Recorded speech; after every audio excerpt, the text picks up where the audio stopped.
انتظار حسین کی کتاب دلی تھا جس کا نام۔ ایک شہر 5 ہنگامے۔ غالب نے دلی کی ہستی 5 ہنگاموں پر منحصر بتائی تھی۔ قلعہ، چاندنی چوک، ہر روز مجمع جامع مسجد کا، ہر ہفتے سیر جمنا کے پل کی، اور ہر سال میلہ پھول والوں کا۔ قلعے کی گہما گہمی تو دیکھ لی، چاندنی چوک کی چہل پہل بھی ایک نظر دیکھی، رہ گئی سیر جمنا کے پل کی تو اس ندی کا احوال کیا پوچھتے ہو؟ اس کی لہروں کو دیکھ کر تو شاہ عبدالعزیز محدث دہلوی جیسے سقہ بزرگ بھی لہلوٹ ہو گئے تھے۔ کیا خوب اسے خراج تحسین پیش کیا۔ جمنا کا پانی اس شہر تلے بہتا ہوا ایسا معلوم ہوتا ہے جیسے جنت کی کھڑکیوں کے نیچے نہریں بہ رہی ہیں۔ کب سے، کتنے جگہوں سے یہ ندی اپنی چاندی ایسی لہروں کے ساتھ بہ رہی ہے۔ کوئی تو اس میں جادو ہے کہ اس کے کنارے آباد ہونے والا یہ نگر کتنی مرتبہ خون میں نہایا اور اجڑ گیا، مگر خلقت نے ہر پھر کر یہیں پھر ڈیرے ڈالے اور نئے سرے سے پھر نگر بسا لیا۔ اس کے پانی کو پوتر جانا، گھاٹ بنائے اور پوجا پاٹ شروع کر دی۔ گھاٹ ایک سے بڑھ کر ایک، سب سے بڑھ کر نگمبود گھاٹ۔ سب سے پرانا گھاٹ تو یہی ہے، اس کے ڈانڈے تو مہابھارت سے ملتے ہیں۔ نہیں، اس سے بھی پہلے ہندوؤں کے عقیدے کے حساب سے دوآپر جگ کی ابتدا میں برہما جی پر ایسی بپتا پڑی کہ وہ سب ویدوں کو بھول گئے۔ بس اسی عالم میں وہ یہاں براجے۔ یہاں براجنا ایسا مبارک ہوا کہ انہیں سب وید یاد آ گئے۔ اسی سے نگمبود اس کا نام پڑا۔ نگم کا مطلب ہے ویدیں، بود یعنی بدھی یعنی عقل اور سمجھ۔ اور دوسری روایت یوں ہے کہ مہاراج یدھشٹر نے یہاں بہت بڑے پیمانے پر پگیا کیا تھا، بس تب سے یہ گھاٹ آباد چلا آتا ہے۔ پری چہروں کا وہ ہجوم ہوتا ہے کہ بقول سر سید احمد خان ان کے حسن کی خجالت سے آفتاب بھی زرد رنگ نکلتا ہے۔ لیکن پورا نقشہ ظہیر دہلوی نے پیش کیا ہے۔ وہ نقشہ دیکھو، پھر غالب کی بات سمجھ میں آئے گی۔ یہ صبح کا سمے نور کا تڑکا ہے، ہزاروں چاند کے ٹکڑے سیاروں کی طرح جگمگاتے چلے آتے ہیں۔ جس کو دیکھو آفت کا پرکالا ہے، ایک سے ایک آلہ ہے۔ سینکڑوں پرستان کی پریاں، ستواں نقشے، چاند سے چہرے، چھریرے بدن، نازک اندام، گلفام، سرو قامت، سیاہ پتلی، سیاہ بال، ابھرے ابھرے ہوئے سینے، مرگ کیسی آنکھیں، چیتے کیسی کمریں، سر سے پاؤں تک سونے چاندی میں لدی پھندی چلی آتی ہیں۔ کامدانی اور تنزیب کے دوپٹوں میں سے کندن سی بدن کی رنگت پھوٹی پڑتی ہے۔ دریائے جمن میں نازنینا گل بدن کے جمگھٹوں سے تختہ چمن نظر آتا ہے۔ دریا میں دوسرا دریائے پر نور موجیں مار رہا ہے۔ ہزاروں آسمان خوبی کے سیارے مہین مہین ریشمی ساڑیاں اوڑے ہوئے کمر کمر پانی میں غوطے لگا رہی ہیں۔ اکثر شوخ کم سن اللڑ پنے کے دن آپس میں چھیٹم چھیٹا ہو رہی ہے۔ کوئی پری پیکر جمنا کا اشنان کر کے کھڑے کھڑے بالوں کو مروڑ کر نچوڑ رہی ہے۔ کوئی خشک ساڑی باندھ کر گیلی ساڑی کو مروڑی دے رہی ہے۔ یہ تھا ناری اشنان کا نقشہ۔ اب ذرا نظریں یہاں سے ہٹائیے، گھاٹ پر ایک اور نقشہ نظر آئے گا۔ ایک مہاراج موٹے تازے چوڑے چکلے، ننگ دھڑنگ، ٹانگوں میں لنگوٹی، سر پر چوٹی، جٹا لٹکائے، توند پھیلائے، آلتی پالتی مارے ہوئے براج رہے ہیں۔ ایک جانب مہادیو کی بٹیا دھری ہے، مقابل میں اس کے گورا پاربتی کی مورت رکھی ہے، اور سنگ مرمر کا ایک نادیا بیل بیٹھا ہوا ہے۔ ایک کمل کے آسن پر کچھ پوجا پتری کا سامان سنکھ وغیرہ دھرا ہوا ہے۔ مہادیو پر کچھ دودھ، کچھ پانی لنڈھا ہوا ہے، کچھ پھولوں کی پنکھڑیاں بکھری ہوئی ہیں۔ ایک جانب کوڑی پیسوں کا ڈھیر ہوتا جاتا ہے اور ایک جانب اناج کا انبار ہے۔ نازنینا نے پری پیکر جو نہا دھو کر دریا سے نکلتی ہیں تو لباس پہن پہن کر پہلے آ کر مہادیو کے درشن کرتی ہیں، اور مصر جی مہاراج کو پا لاگن کہتی ہیں۔ مصر جی مہاراج ایک ہاتھ کے انگوٹھے سے پیشانی پر سندل کا ٹیکا لگا دیتے ہیں اور ایک پنکھڑی تلسی کی منہ میں دے دیتے ہیں۔ تو یہ تھا نگمبود کا گھاٹ، جس کی یاد مصحفی کو رہ رہ کر ستاتی ہے۔ تختہ آب چمن کیوں نہ نظر آئے سپاٹ، یاد آئے مجھے جس دم وہ نگمبود کا گھاٹ۔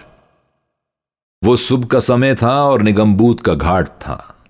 اب شام پڑ رہی ہے اور سیلانی جامع مسجد کے چوک کی طرف دوڑے چلے آ رہے ہیں۔ ادھر دھوپ ڈھلی اور ادھر سیلانیوں کے پیروں میں کھجلی شروع ہوئی۔ چھیلا بن کر گھر سے نکلے اور چلے تیر کے موافق جامع مسجد کے چوک کی سمت۔ چوک میں خلقت امڑی ہوئی ہے، کھوے سے کھوا چھلتا ہے، کٹورا بجتا ہے، سکے مشکیں کاندھوں پر دھرے دوڑتے پھرتے ہیں۔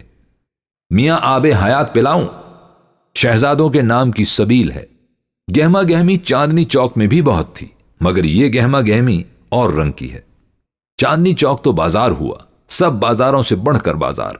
اس کی ساری رونق بازاری ہے، مگر چوک جامع مسجد شہر کا تہذیبی مرکز بن چکا ہے۔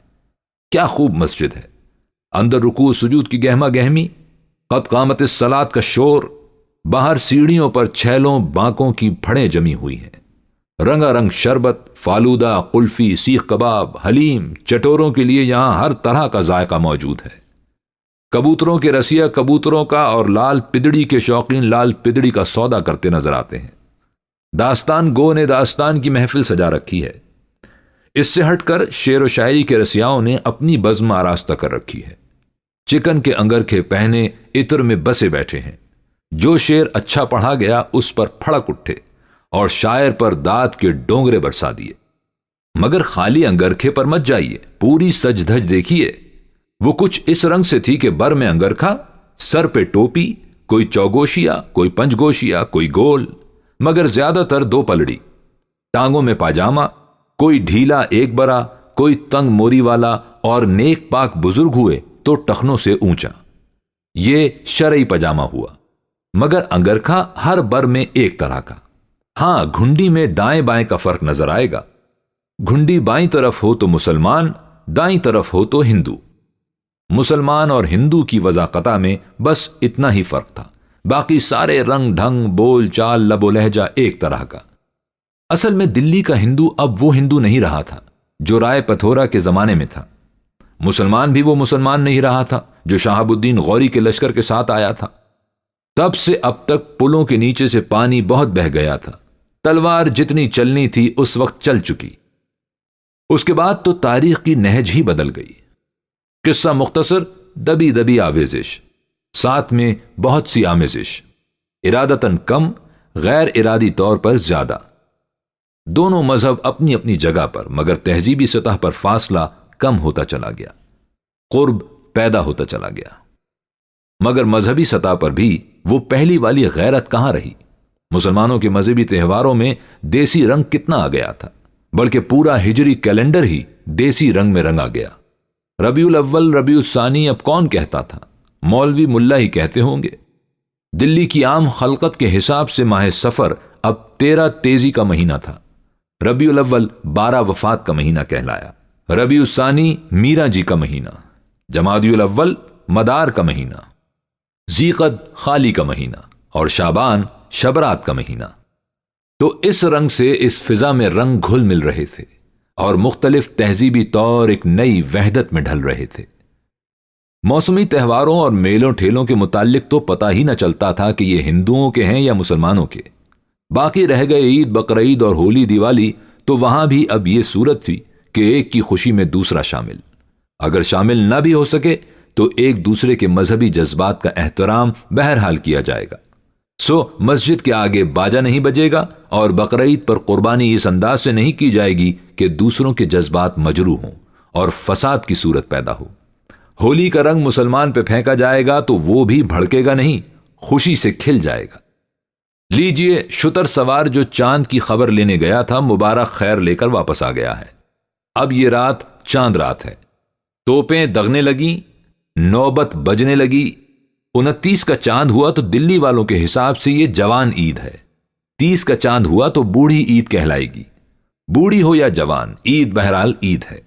بوڑھے جوان بچے بڑے، کوئی پالکی میں، کوئی نالکی میں، کوئی تام جھام میں، کوئی رتھ میں، رخ سب کا عیدگاہ کی طرف ہے۔